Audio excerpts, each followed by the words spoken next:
അവർ പറയുന്ന കാര്യങ്ങൾക്കൊക്കെ നമുക്ക് മറുപടി പറയാൻ പറ്റില്ല.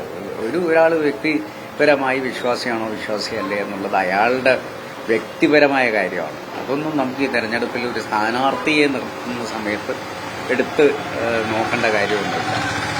ഐക്യജനാധിപത്യ മുന്നണി എന്ന് പറയുന്ന ഒരു മുന്നണിക്കകത്ത് ഒരു സ്ഥാനാർത്ഥി വന്നിരിക്കുന്നു. ആ സ്ഥാനാർത്ഥിയെ നമ്മൾ വിജയിപ്പിക്കുക എന്നുള്ളതാണ് നമുക്കാകെ ചെയ്യാനുള്ളത്. അല്ലാതെ അദ്ദേഹത്തിൻ്റെ വ്യക്തിപരമായ ചുഴിഞ്ഞു നോക്കി ഒന്നും കാര്യങ്ങൾ നോക്കേണ്ട ഒരു സമയമല്ല.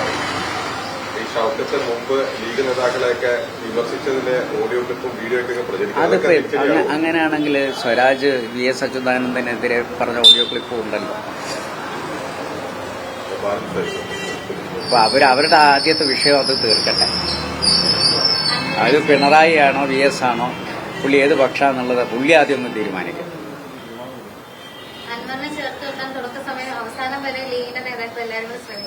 നമ്മളെല്ലാവരും ശ്രമിച്ചിട്ടുണ്ട്, എല്ലാ ആളുകളും. പക്ഷെ പല കാരണങ്ങളാലും സാധ്യമാകാതെ പോയതാണ്. പക്ഷെ നമുക്ക് ഒരു തീരുമാനത്തിൽ അവസാനത്തേക്ക് ഇപ്പം നാളെ UDF ഇവിടെയുണ്ട്, നാളെ രാവിലെ UDF ഉണ്ട്. UDFൽ നമ്മളെല്ലാം ചർച്ച ചെയ്ത് അവസാനം അന്തിമമായി എങ്ങനെ നീങ്ങണമെന്നുള്ളത് ഒരുമിച്ച് തീരുമാനിക്കും. അതിൽ ലീഗില്ല, കോൺഗ്രസ് ഇല്ല, UDF ആണ്. UDF ഒറ്റക്കെട്ടായി നിന്നുകൊണ്ട് ഒരു തീരുമാനത്തിലേക്ക് എത്തും.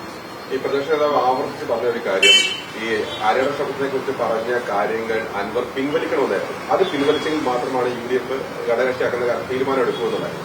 അത് അദ്ദേഹത്തിന്റെ വ്യക്തിപരമായ അഭിപ്രായമായിരുന്നു, അത് UDFന്റെ തന്നെ അഭിപ്രായമായിരുന്നു. എങ്ങനെ, ഏത് കാര്യമാണ്? അതായത് ഈ ആര്യാട് അൻവർ പറഞ്ഞ കാര്യങ്ങൾ, അതായത് അൻവർ ആര്യയുടെ ശ്രമത്തിനെ കുറിച്ച് പറഞ്ഞ കാര്യങ്ങൾ പിൻവലിക്കാതെ ഒരു ചർച്ചയില്ല, അല്ലെങ്കിൽ UDFിലേക്ക് വരാൻ പറ്റില്ല എന്ന് ഉറപ്പിച്ച് പറഞ്ഞിരുന്നു. അത് UDFന്റെ ഒറ്റക്കെട്ടായ തീരുമാനമായിരുന്നു. UDF കഴിഞ്ഞ യോഗത്തിലെടുത്തൊരു തീരുമാനമാണ് അൻവറുമായി സംസാരിക്കാനും മറ്റുള്ള കാര്യങ്ങൾ ചെയ്യാനും നമ്മുടെ UDFന്റെ ചെയർമാൻ എന്നുള്ള നിലയ്ക്ക് VD സതീശനെ ചുമതലപ്പെടുത്തിയതാണ്. അപ്പോൾ അദ്ദേഹമാണ് സംസാരിച്ചത്. അദ്ദേഹം എന്ത് തീരുമാനം എടുക്കുന്നു അത് UDFന്റെ തീരുമാനം.